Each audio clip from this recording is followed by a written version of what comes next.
This story starts in a mountain area.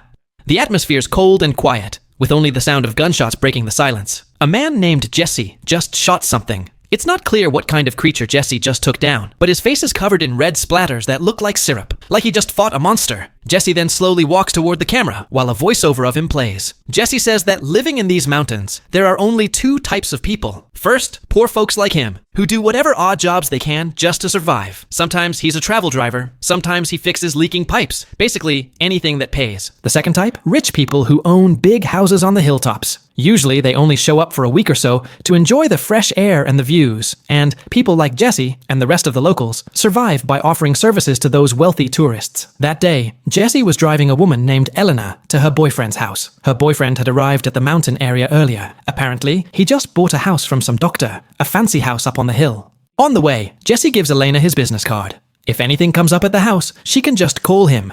Could be plumbing, electricity, or any small stuff. When they get there, Spencer, Elena's boyfriend, greets them. He had just finished skiing. Spencer says there were a few things in the house that needed fixing, like the hot tub. Elena immediately tells Spencer that Jesse can help if anything else goes wrong. Jesse's the go-to guy for stuff like that.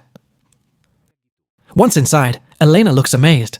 The house is super fancy, but what really grabs her attention is this expensive painting hanging on one of the walls. It's a piece by a Spanish artist.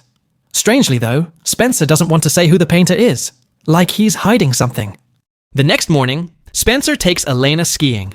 Thing is, Elena's never tried it before. Luckily, Spencer already hired an instructor to teach her. After skiing for a while, they go back to the house and jump into the hot tub. But the problem is, the water in the tub is way too hot. Spencer instantly gets annoyed. He feels like he paid a lot of money and didn't get what he expected. Without saying much, he tells Elena to call Jesse again to fix it. Not long after, Jesse shows up because Elena called him. Spencer immediately points out the problem with the tub and asks Jesse to fix it. He says whatever it costs, he'll pay. From that moment, it becomes pretty obvious. Spencer thinks everything can be solved with money. After checking it out, Jesse found a problem with the house's water pump. He said the pump was the reason the water was getting way too hot. Once he fixed it, Jesse asked Elena to help check if the water was still too hot or not. But instead of just dipping her hand in like most people would, Elena went straight into the tub. She didn't care that Jesse ended up getting a view that was, well, kinda heart-racing. After that, Spencer asked Jesse what else he could fix around the house. Jesse said, plenty. One of them being the front deck, which was already starting to fall apart. While they were talking, Jesse pointed to the expensive painting in the house. Turns out Jesse graduated from an art school, so he immediately recognized that the painting was done by an artist from this mountain region. It was kind of surprising, since Jesse seemed like a simple guy, but clearly knew his stuff when it came to art. Spencer was also impressed when he found out Jesse could play guitar really well. He didn't expect a handyman like Jesse to have that kind of talent. Then Spencer complained again, this time about the shower water being too hot. Jesse checked it and said the cartridge needed to be replaced, but since the part was out of stock, Jesse promised he'd come back and fix it as soon as it was available. After Jesse left, Spencer suddenly tried to get things going with Elena. He said he just couldn't resist her anymore. The next day, Elena went for a walk in the forest by herself. While she was enjoying the walk, she accidentally spotted 3 guys cutting down trees illegally. Panicking, she quickly hid behind a cart. Unfortunately, one of them noticed her and started calling out. Meanwhile, Spencer was pissed because his crew in Los Angeles couldn't get their job done properly. He even started thinking about going there himself. While still dealing with his own mess, Spencer got a text from Jesse. It said Jesse could come by that day to fix the broken door. When Elena got back from the forest, Spencer told her he had to leave town. He asked her to come with him, but she said no. She had just arrived and wanted to relax for a bit. That afternoon, while Elena was baking bread, she got a phone call from her mom. There was only one reason, asking for money. Not long after, Jesse showed up to fix the door. Elena was a little surprised at first, since Spencer didn't tell her anything about it, but she still let Jesse in, and even served him some bread and beer she had just made. Jesse tried the bread and immediately complimented the taste. He asked, "Do you sell this bread too?" Elena replied that she owned a few bakeries in New York. But according to her, the money from that wasn't much. The only real stable income, she said, was one thing: having a rich boyfriend. Then Elena asked if Jesse could paint. Jesse said he could only draw a little. Elena smiled and said, "A little's more than enough to make a girl swoon." But Jesse was honest. He didn't have a girlfriend. Then he asked, "You two aren't married. I didn't see any rings on either of you." Elena replied that her mom once told her, "Don't get married and don't have kids unless you're ready to suffer." Kinda weird advice, but that's what her mom said. From that deep, kind of personal conversation, it became pretty clear that Elena wasn't really in love with Spencer. What she was after was his money, and now she was actually starting to feel something for Jesse. Same with Jesse. He was clearly getting more comfortable around Elena. Eventually, they got caught up in the cold mountain air. They started touching each other in the quiet of the wilderness. After it was all over, Jesse asked Elena, "Is this just a one-time thing?" Elena replied, "Once is enough." Jesse looked a little disappointed, but he still left. The next morning, Jesse sent a text to Elena saying he wanted to do it again. But Elena didn't reply. Elena's face started to look nervous. She was afraid Spencer would get suspicious, especially after he found the leftover beer can from the day before. Spencer told Elena not to be too friendly, or Jesse might get the wrong idea. That afternoon, Spencer told Elena there was a guest coming over. He asked her to prepare some food for the guest. Meanwhile, Spencer also called Jesse again, because the main water pump in the house broke. Seems like problems in that house never ended. Not long after that, Jesse came by, and Elena instantly looked more nervous. Her face couldn't hide how uneasy she was, especially after what had happened between them. When Jesse checked the water pump, the issue wasn't actually that serious. It was just a small problem. But since Spencer had extra cash, he still told Jesse to fix it, and promised to pay. Soon after, Spencer's friends arrived at the house. One of them got interested in the expensive painting in the living room. The friend asked Spencer about the price. Spencer, without any hesitation, said he bought the painting from the black market. It cost him $500,000. But according to him, the real value could reach $2 million, because it was actually a stolen piece.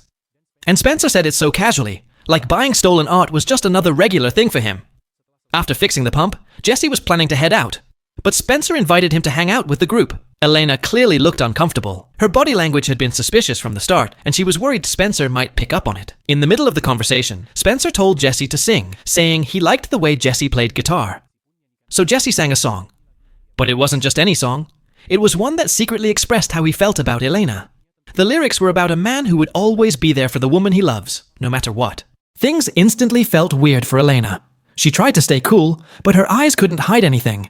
After that, Jesse said goodbye and actually left. Meanwhile, Spencer's friend and his wife decided to stay at a hotel. Later that night, once everything had calmed down and Spencer passed out from drinking too much, Elena heard a noise outside. Since Spencer was totally out, she ended up opening the door for Jesse again. After it happened, Elena told Jesse this would be the last time. But just then, Spencer woke up and started looking for Elena. Startled, Elena quickly said she had just stepped outside for a second to close the door. Luckily, Spencer didn't suspect anything else. The next morning, both Jesse and Elena were still thinking about what happened the night before. Elena couldn't lie. She did have feelings for Jesse, but she also knew she couldn't leave Spencer, who was rich and could give her everything. That night, out of nowhere, Jesse showed up again. Elena was clearly shocked. Without saying much, she told Jesse to leave. But Jesse insisted. He said he knew Elena was only pretending to love Spencer. Elena replied that she didn't care. Even though she and Jesse had slept together, it didn't mean they were in love. It was just a thing that happened. Then Jesse said he had finally gotten the cartridge for the broken shower, and since he was nearby, he figured he'd drop by. Spencer overheard and immediately told Jesse to replace it right then. But from the tone of his voice, it was obvious Spencer was starting to get suspicious of Jesse, whether it was the way Jesse looked at Elena or that song he sang. Spencer even started mocking the way Jesse played guitar, said the melody was weak and lacked energy. Jesse was clearly offended, but he held it in. Right in the middle of all the tension, the power in the house suddenly went out. Elena freaked out for a second, but luckily dinner was already done. Spencer then invited Jesse to join them for dinner. Elena tried to say no, using the excuse that there wasn't enough food, but Spencer insisted and made Jesse sit down and eat with them. While they were having dinner, the peaceful vibe suddenly changed. Jesse heard a noise coming from the door, like someone had just entered. They all panicked, thinking maybe a stranger had broken into the house. Elena rushed to hide, and sure enough, the house was being robbed. Turns out it was two local guys. They came to steal Spencer's expensive painting. But things got even worse when one of the thieves spotted Elena trying to sneak out from her hiding spot. At first, the thief's only goal was to grab the painting. But once he saw Elena, he suddenly had another disgusting intention. Elena panicked and called out for help from Spencer, who was hiding outside the house. But instead of jumping in to help, Spencer just stayed hidden. He didn't do a thing. Luckily, Jesse showed up just in time and saved Elena from the guy. A little later, the cops showed up after getting a report about the incident. Jesse was taken to the station to give a statement. Meanwhile, the thief managed to escape and vanished without a trace. The whole thing left Elena furious and deeply disappointed in Spencer. She couldn't believe that, in a moment where she was almost assaulted, Spencer chose to hide instead of helping her. That's when she started to question, what's the point of having a rich boyfriend if he can't even protect you? The next morning, Spencer got a call from the police. They managed to track down the identities of the intruders. One of them had already been reported dead. The other one, Cody, had a criminal record and had served time in a Colorado prison. To make things even more complicated, Jesse also had a criminal record from the same prison. He was locked up for possessing a dangerous weapon. And not just that. The name of the prison where Jesse was held matched one of the documents Spencer had seen before. Elena started to get suspicious. It was becoming clear Jesse was hiding a lot. Spencer became more convinced that Jesse had been working with those two criminals from the start, but unfortunately, they didn't have any solid proof yet. Elena also started losing trust in Jesse. To ease the tension, Elena and Spencer decided to go skiing together, but when they got back, they found Jesse at the house again. This time, he was busy fixing the damaged front deck. Spencer, who no longer trusted him, told Jesse to leave. No questions asked. Meanwhile, Elena, still curious about the expensive painting in the living room, started digging for info online. After reading a few articles, she finally found out the painting really was stolen. So it made sense why Cody and his buddy went through all that trouble to steal it back. That night, Spencer was chilling in the living room, blasting music. It was loud enough that he didn't notice Elena was still shaken up by everything that happened the day before. At the same time, Jesse quietly came to the house. From a distance, he watched Elena cooking in the kitchen. His movements were slow, eyes locked on her every step. The second she felt like someone was watching her, Elena panicked and told Spencer to call the cops.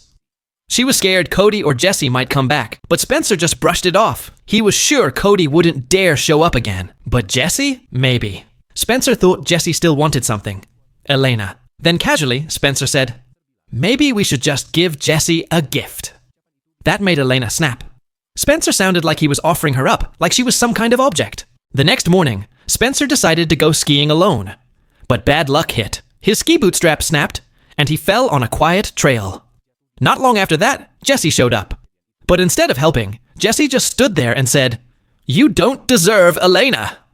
Then Jesse walked away, leaving Spencer in pain. He wanted to see just how far Spencer's money could get him in a moment like that. Luckily, not long after, a rescue team found Spencer and brought him back home.